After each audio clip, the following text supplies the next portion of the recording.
वृंदा vlogs में एक बार फिर आप सभी का स्वागत है। उम्मीद करती हूँ आप लोग स्वस्थ होंगे, मस्त होंगे और व्यस्त होंगे। दोस्तों, सबसे पहले धनतेरस की हार्दिक बधाई। सभी को बहुत बहुत शुभकामना। सबके घर में लक्ष्मी जी निवास करे, सब धन धान्य से भरे, खुश रहें, हैप्पी रहें और मुस्कुराते रहें। माँ लक्ष्मी हमेशा वास करे अपने आपके घरों में। तो दोस्तों, इसमें धनतेरस की कथा जो है वो आज मैं बताऊंगी, किस तरह से जो है धनतेरस की तिथि मनाई जाती है। तो दोस्तों, कार्तिक कृष्ण पक्ष की त्रयोदशी तिथि के दिन धनतेरस का पर्व पूरी श्रद्धा व विश्वास के साथ मनाते हैं। भगवान धन्वंतरी के अलावा इस दिन देवी लक्ष्मी और धन के देवता कुबेर जी की पूजा होती है। इस तरह की मान्यता है। इस दिन को मनाने के पीछे धन्वंतरी के जन्म लेने की कथा के अलावा इसके बारे में एक दूसरी कहानी भी प्रचलित है। कहा जाता है कि एक समय भगवान विष्णु मृत्युलोक में विचरण करने के लिए आ रहे थे। तब लक्ष्मी जी ने भी उन्हें साथ चलने का आग्रह किया और जिद किया।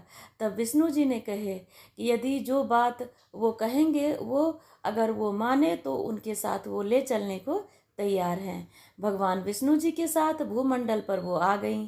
कुछ देर के बाद एक जगह पर पहुंचकर भगवान विष्णु जी ने लक्ष्मी जी से कहा कि हे प्रिया, जब तक मैं ना आऊं तुम यहाँ ठहरो। मैं दक्षिण दिशा की ओर जा रहा हूँ, तुम उधर मत आना। विष्णु जी के जाने पर लक्ष्मी जी के मन में कौतूहल जगा। आखिर वो दक्षिण दिशा में ऐसा क्या रहस्य है जो उन्हें मना किया उन्होंने, और भगवान स्वयं चले गए। तो लक्ष्मी जी से रहा न गया और जैसे ही भगवान आगे बढ़े, लक्ष्मी जी पीछे पीछे चल पड़ी। कुछ ही आगे दूर जाने पे सरसों का एक खेत दिखाई दिया लक्ष्मी जी को, जिसमें खूब फल फूल लगे थे। सरसों की शोभा देखकर वो मंत्रमुग्ध हो गईं और फूल तोड़कर अपना श्रृंगार करने लगी। आगे आने पर एक गन्ने के खेत से लक्ष्मी जी ने गन्ने को तोड़कर रस चूसने लगी। उसी क्षण विष्णु जी आए और यह देख लक्ष्मी जी से नाराज होकर उन्हें शाप दिया कि मैंने तुम्हें इधर आने को मना किया पर तुम नहीं मानी और किसान की चोरी का अपराध कर बैठी। अब तुम इस अपराध के जुर्म में इस किसान की जो है कर्ज उतारो और 12 वर्ष तक सेवा करो। ऐसा कहकर भगवान उन्हें छोड़कर क्षीर सागर चले गए। तब लक्ष्मी जी उस गरीब किसान के घर रहने लगी। तो एक दिन लक्ष्मी जी ने बोला कि उस किसान की पत्नी से कहा कि तुम स्नान कर पहले मेरी बनाई गई इस देवी लक्ष्मी का पूजन करो, फिर रसोई बनाना, तब तुम जो मांगोगी मिलेगा।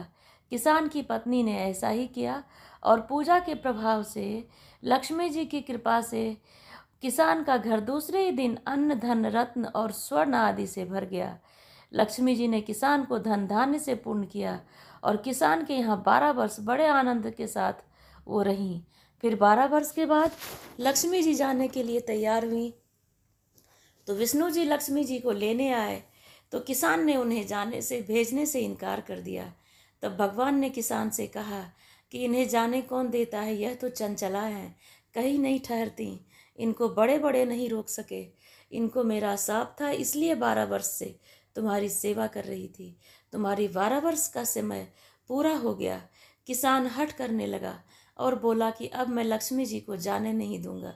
तब लक्ष्मी जी ने मोह बस कहा कि हे किसान, तुम मुझे रोकना चाहते हो तो जो मैं कहूँ वैसा करो।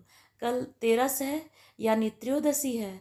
तुम कल घर को लीप पोत कर स्वच्छ करना और रात्रि में घी का दीपक जलाकर रखना। सायंकाल मेरा पूजन करना और एक तांबे के कलश में रुपये भरकर मेरे लिए रखना। मैं उस कलश में निवास करूंगी, किंतु पूजा के समय मैं तुम्हें दिखाई नहीं दूंगी। इस दिन पूजा से वर्ष भर मैं तुम्हारे घर से नहीं जाऊंगी। यह कहकर वो दीपकों के प्रकाश के साथ 10 दिशाओं में फैल गई। अगले दिन किसान ने लक्ष्मी जी के कथनानुसार पूजन किया। उनका घर धन धान्य से पूर्ण हो गया। इसी वजह से हर वर्ष 13 के दिन लक्ष्मी जी की पूजा होने लगी और लोग पूजा करने लगे। तो इस तरह से आज जो है धनतेरस की कथा है। उम्मीद करती हूँ सभी लोग अपने अपने घर में माँ लक्ष्मी, कुबेर, धनवंतरी सबकी पूजा करेंगे और माँ लक्ष्मी का आवाहन करेंगे, जिससे कि सभी सुखपूर्वक, शांतिपूर्वक और हर्षोल्लास के साथ इस दिवाली का पर्व मनाएंगे।